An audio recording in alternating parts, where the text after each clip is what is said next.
All right. Welcome everyone to the broader Wednesday seminar series that we are doing now for the, I guess, fifth semester it should be, and it will continue in the upcoming semesters as well. Today we have Haris Çavdarolgou as a speaker from Amsterdam, but also from Greece, maybe I can say. So he's a scholar in critical urban studies, and his work specializes in migrants, urban and housing commons, refugee camps, the newcomers' right to the city, and urban social movements. He's currently a postdoctoral researcher for an Horizon program called Prototypes for Addressing the Housing Energy Nexus at the University of Amsterdam. And this project examines the energy conditions in refugee camps and housing shelters in North Greece. So he has a rich background actually in migration studies, human and social geography, urban sociology, planning, and urban governance, with extensive experience across several prestigious institutions. He has contributed significantly to projects on refugees' right to housing, integration infrastructures, solidarity in refugee support cities, and the dynamics of commons, as I said before, and enclosures in urban spaces.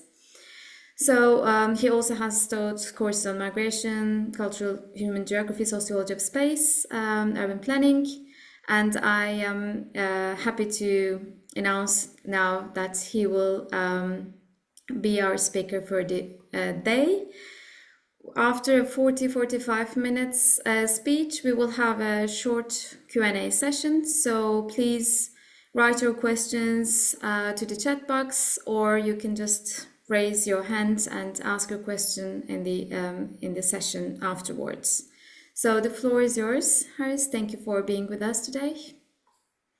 Thank you so much. I'm very happy to be with you. And although I'm speaking from Amsterdam, my presentation is about the case of Greece, that is the next country after Turkey in the long journey of people on the move.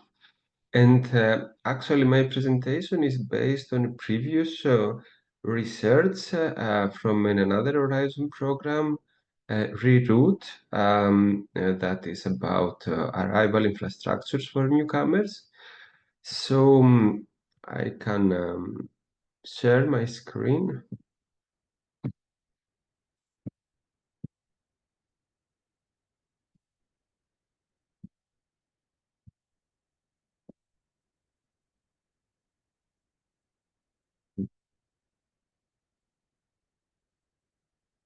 Yeah.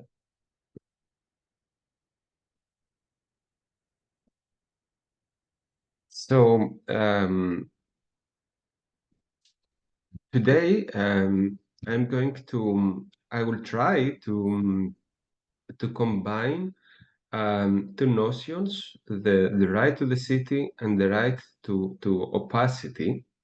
And actually, probably you are very familiar with the concept of the right to the city. However, the concept, the term of opacity, probably it's a new concept, and I will try to present it, but actually I will try somehow to test, if you like, with you this new idea of opacity, and to try to see how it's probably useful uh, to understand, to conceptualize, but also to claim, if you like, the right to opacity. Um, so, as all of us, as we know, people on the move face multiple physical and social borders, obstacles, and uncertainties. In their efforts to break through borders, they often develop repertoires of solidarity and commoning acts of co-mobilization that are based on mutual care, shared knowledge, and self-organization. So I will try to propose the interconnection of the concepts of the right to the city and the right to opacity in order to highlight the subversive, insurgent, and mobile common practices when people arrive in a city or when they are on the move. So, of course, the right to the city brings to the fore the discussion on newcomers as city makers and actors beyond the mainstream nation-state citizenship, and the right to opacity is trying to emphasize the potentialities of undocumented people to move under the deck and out of the radar of authorities. So this presentation concerns mainly the less visible or the less documented migrant population that reside in Thessaloniki in North Greece for short periods of time. The city of Thessaloniki is, we can say, is an important hub in the movement of migrants, of people on the move from Turkey to the Balkans and then to Central and Northern Europe. So migrants arriving in Thessaloniki come mainly from North and Sub-Saharan Africa and Western and Central Asia. To this day, on the one hand, we can say that the Greek state has set up a series of refugee camps, state-run camps, in the perimeter of Thessaloniki. Thessaloniki is the second biggest city in Greece after Athens and the biggest in North Greece. So around the city in the region around Thessaloniki, you can see here a couple of more or less 20 state-run camps were created from 2015-16, and today there are almost in operation 7-8 sites.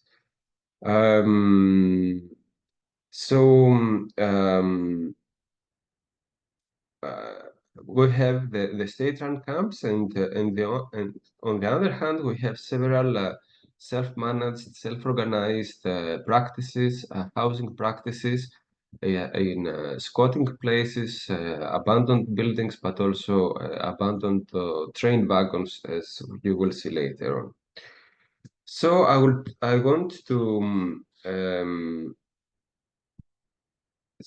I would like to share a story, Amir's story, that I think it's very illustrative. He's a newcomer from Algeria who arrived in Thessaloniki through Turkey in 2017. At first, he lived for 2 years in an as an asylum seeker in a state-run refugee camp of Diabata, that is in the outskirts of Western Thessaloniki. However, his asylum application was rejected, and therefore he no longer had the right to stay in the refugee camp. Since then, he is homeless and without papers. In order to survive, he sought refuge like many other migrants without papers or unregistered newcomers to abandoned train wagon area in the western part of the city. He has been living there for at least 3 years, and according to his own words, there are abandoned train wagons right next to the railway station. Several dozen migrants have stayed there for around 2 years. Then there is a cluster of abandoned train wagons next to the Chinatown before the port area. However, next door is the office of the neo-Nazi organization Golden Dawn, and there have been occasions when Nazis attacked the migrants in these wagons. Then there are abandoned wagons near the red light district, which is somewhat safer.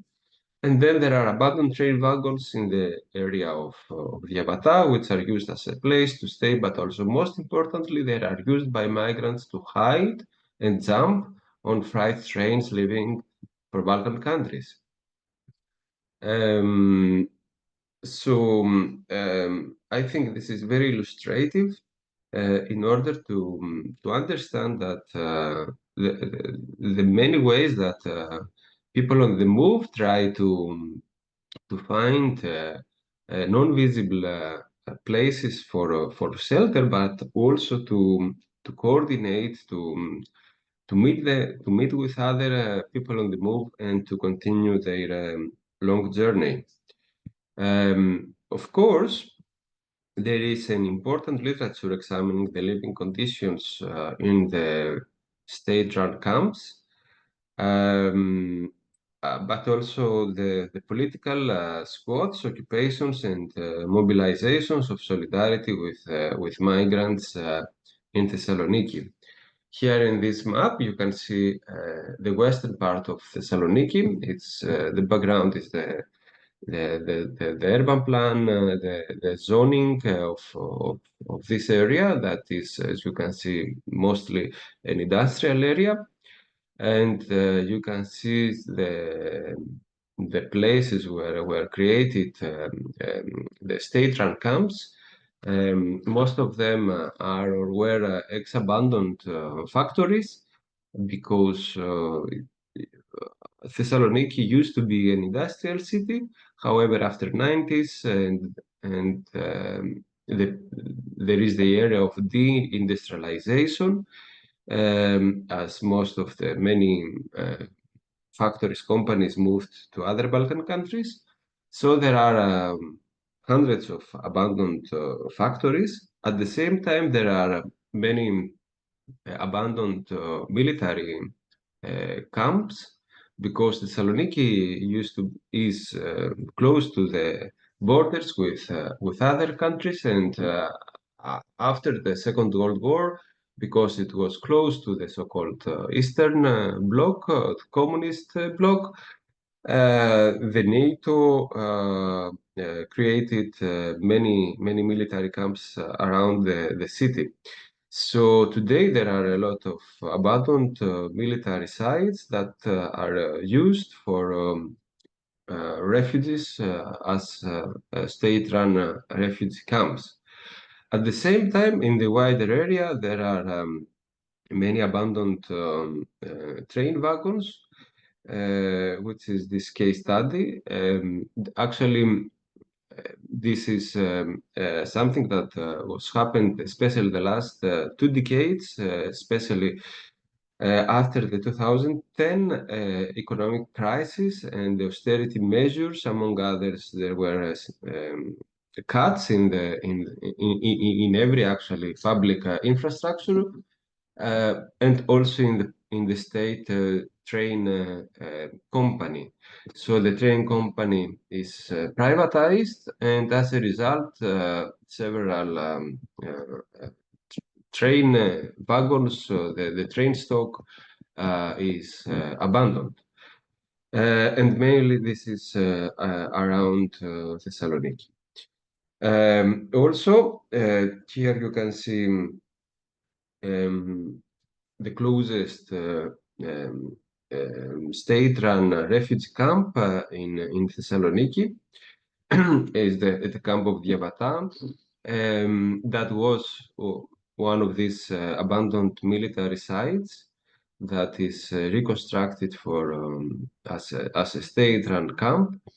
Today, you can see there are these huge walls in the perimeter of the camp. There is actually for the first 4 years there was just a fence, but today there is this wall, so there is no interconnection. There is no visibility. You cannot see what is happening inside the camp. Also, there is hyper, we can say, visibility technologies to control and monitor people that are living inside the camp. You can see the cameras. So we can speak for hyper isolated and invisible places. In this camp, the capacity of this camp is for almost 1,500 people. However, on the other hand, we have a lot of examples of occupied buildings inside the urban fabric. For instance, this was one of the most famous orphanotrophios quote. Yeah, it's interesting to share the words of a woman that lived in this place, in this quote. Actually, this was a place for almost 150 people. So she said that I really like the direct democratic and self-organized way of operation of the orphanotrophy squad. I can say that in the squad we learn to walk together. This knowledge is based on the mutual care that starts with the daily operations of the squad, such as the involvement of all the residents of the squad in the cooking and cleaning, and extends to political processes and self-organized decision-making for political actions such as marches and protests. No one tries to force the other to do something. All decisions and activities are based on mutual respect and consensus. So we all learn together to be active and to care for each other and to work as a team. Therefore, this team is a team of care and political struggle. On the one hand, we claim equality between each other, and on the other, we raise our voice in the city center with demonstrations, protests, and various actions. So here it became obvious the concept of the right to the city. And actually is the question, who has the right to the city? The right to the city, of course, is developed, first was developed in the work of Henri Lefebvre, who at the end of 60s, it was 68, a few months before the famous May of 68 in Paris. So he proposed that the right to the city is expressed as a superior form of rights, right to freedom, to individualization in socialization, to habit, and to inhabit. Actually, it was the period that many people, social groups claimed for rights, women, students, workers, also ecological movements against the war of Vietnam, many others. So there was a period of claiming rights, and Lefebvre tried somehow to combine and to try to think of the right to the city as this unity of all the rights, but also as a process of citizenship beyond nation state criteria. Later on, many other scholars, several scholars, have expanded the notion of the right to the city. So we can see the right to the city as a call for urban politics of the inhabitant, as a right to urban space, but also to a political space as well, with the participation of all city residents. So it could be like the resistance to the state, and it's like you can see the possibility of formation of voices of political subjectification that generates in and around urban spaces. Finally, I think Mayer's approach, it's very interesting because it emphasized that the right to the city, it is not only, or it's less a juridical right, but rather is an oppositional demand it is a right that exists only as people appropriate it and the city. So although I think that all of us, we are very familiar with this discussion of the right to the city, what about opacity? What about the right to opacity? I think that um, um, um, the, the living conditions and the processes of subjectification that concern the people on the move, and especially the undocumented or the unregistered people on the move, could be conceptualized through the right to the city, to opacity. So we can say that opacity is a concept that attempts to shift the discussion from the visibility invisibility dichotomy. We can say that opacity is an in-between area in which a person is apparently visible, but their identity and personal data are not easily identifiable. For example, many newcomers, as we know, they travel with fake passports. They burn the skin of their fingers so that they cannot be detected by finger scanning, dactyloscopy, invent many times um, fake personal stories. They are lying about age, learning languages and accents in order to claim that to be from countries that have a better chance of obtaining asylum status. Thus, we can say that opacity may confuse the authorities and disorientate the surveillance mechanisms. So opacity is not about how not to be seen, but is more about the subversive acts to cross the monitored physical, political, and social borders in an opaque way. Although the authorities probably they can see you, they cannot understand and um, identify you. And this is very crucial for the people that are moving from Turkey to Europe, and they have to enter the Schengen zone and to cross and to bypass the system of monitoring, detection, and controlling of the European Union. As you know,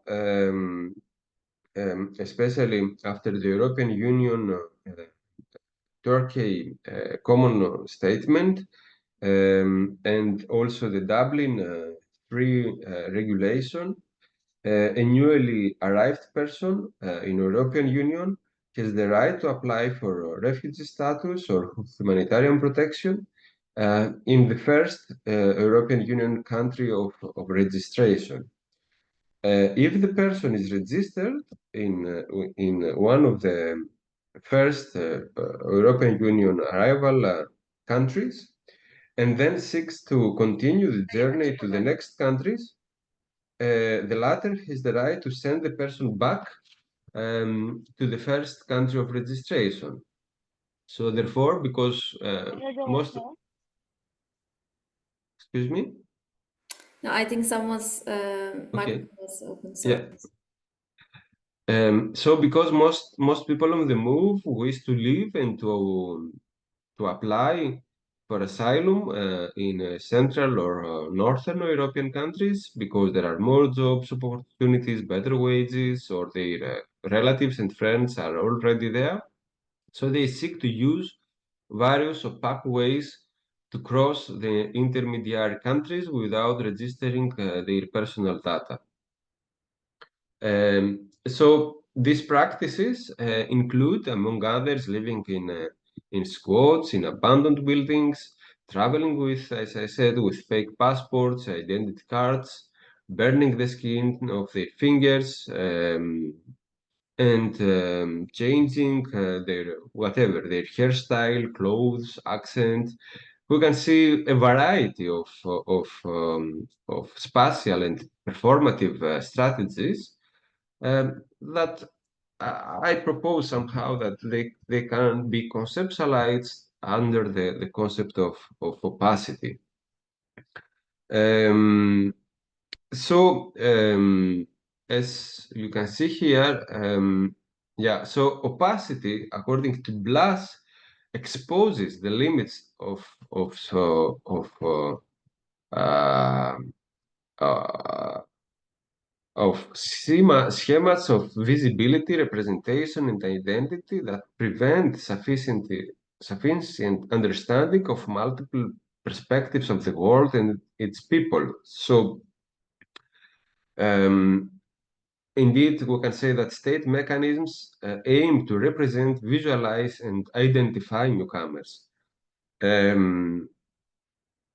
However, many times people on the move manage to cross not only physical borders, but most importantly, the borders of identification. So opacity is an unknowability, according to Blas, and people on the move seek to remain unknowable, unrecognizable, and identifiable until they reach their desired destination, or they invent, construct, and perform identities that allow them to cross borders. So, identities that are accepted by border guards, airport officials, and asylum services. And I think that Soram Kostravi's approach is very interesting, and he argues that we have um, to show sensibilities towards migrants' fundamental right to opacity, that is, that not everything should be seen, explained, understood, and documented. And his approach is based on and another scholar from 90s, the Edouard Glissant's work, Poetics of Relation. He wrote the book Poetics of Relation, and he claims that we clamor for the right to opacity for everyone. So for Glissant, opacity is the acceptance and realization that everything that makes us cannot be understood completely. And so Glissant has identified this demand for understanding as part of the colonial project for transparent universality.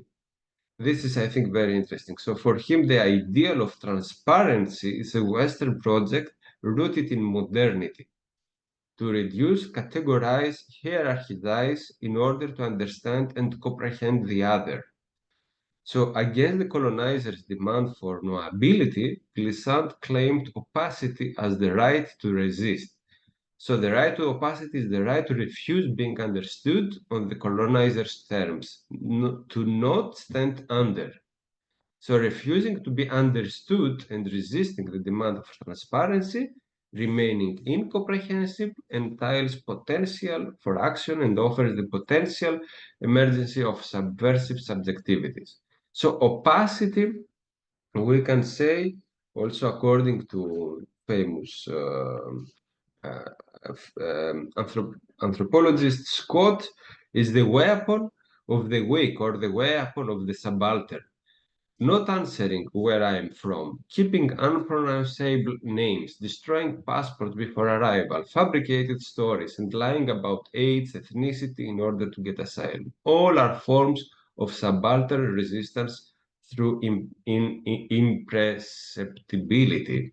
So opacity and the refusal to satisfy the authorities' demand generates a sense of paranoia among the colonizers who cannot understand and therefore keep asking, where are you from? How could you arrive? Why are you not dead? Um, so,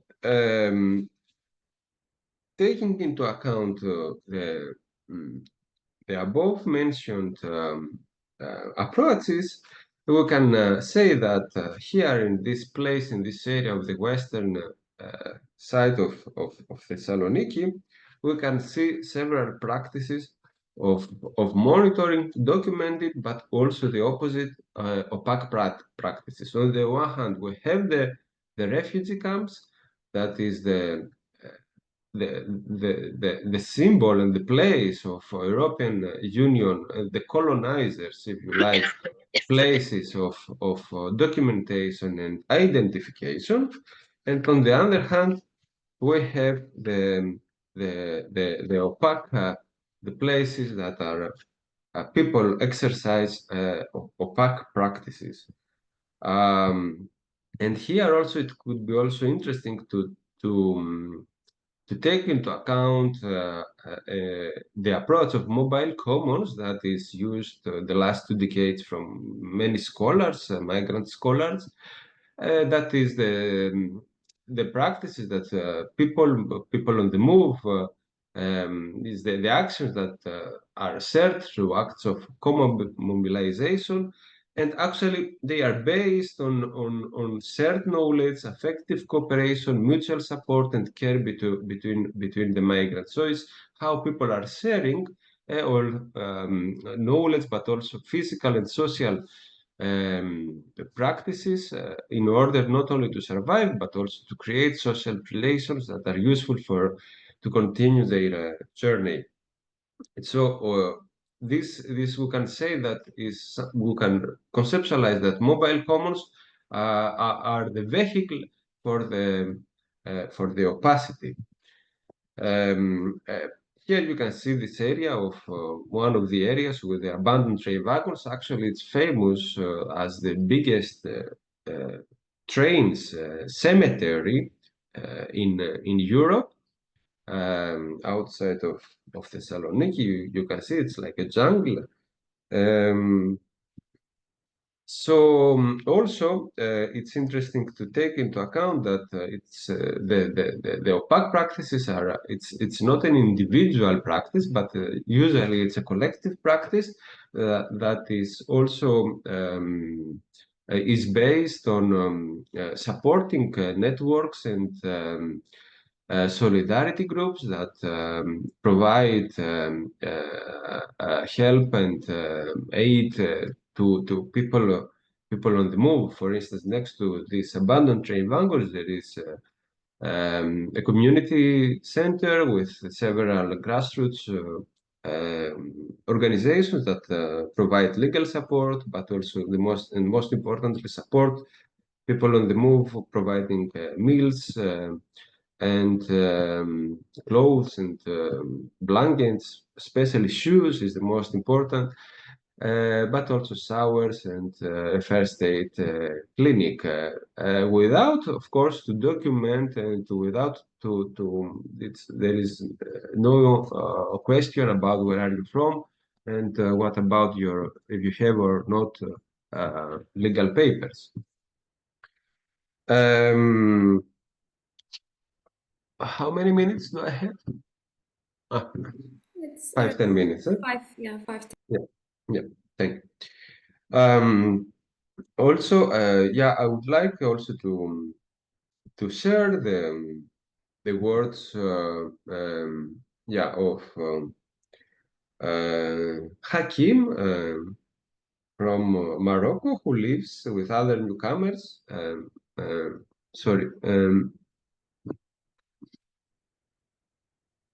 Algeria, who lives with other newcomers in an abandoned train wagon and describes the living conditions and their practice as follows. He said, this is where we sleep. It's hard.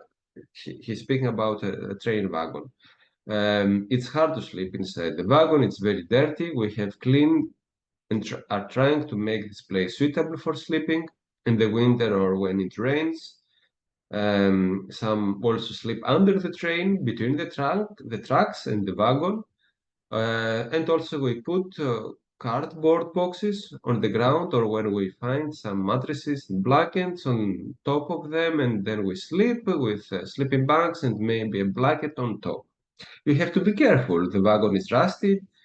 It has holes in some places, and especially at night without light, it's dangerous. We have made this here like a room. We sleep close to each other. We sleep 7 people here. Some nights, cannot sleep. They are usually newcomers and they have nightmares. Then the rest of us try to calm them down. We need to support each other. Otherwise, it's very difficult. And another one, it says that the very interesting point in the long journey, in the long migrant journey to Europe, is that they come in contact with other people on the move, establish friendships and relationships of solidarity. For example, here in the train wagons, many people have met, have come in contact, even from different countries with different cultural backgrounds. They come together, support each other, and form small groups to move to the next countries. To conclude, I can say that first of all, these places like these train wagons, we can say that it is an in-between place, a place where a life is in between, in temporary station between here and there. Despite being extremely difficult, these places includes the potentiality for new gatherings, friendships, and transformations, if you like. So at the same time that people on the move transform the train wagons to housing places, they also change, plan, and reimagine their lives. We saw also the migrant squads in the city, so we can say that in total that this practices exercise the right to move and the right to stay. So developing opaque, mobile, and arrival infrastructures that refuse to being understood on the colonizers' terms, not to stand under from the Greek or the European Union authorities. So newcomers and people on the move have, we can say, they have the ability to invent and to craft infrastructures of mobility, but also opaque urban or housing infrastructures and logistics of connectivity and networking that can be perceived, or also, if you like, in this term of opacity as decolonial, we can say mobile and urban commons. So these decolonial opaque commons are particularly important in comparison, especially to the European Union exclusionary migration policies of housing newcomers in isolated prison-like camps, which have their origins, of course, in the colonial practices of population control and governance as early as the late of 19th century. So to conclude, I have to say that opacity offers a tactical strategy for moving. People on the move develop skills of opacity, and at the same time, opacity is a technique for crossing borders and controls, simultaneously preserving their personhood and life world of the person on the move. So, in other words, opacity is an act of unknowability and unarrestability. People on the move avoid being arrested physically and at the same time protect their life aspirations and trajectories. So, thank you very much for your attention, and I hope that we'll have 10-15 minutes for Q&A. Thank you very much. Thank you so much, Harris, for both insights from your research and also for being really punctuous with the time. I will stop recording before taking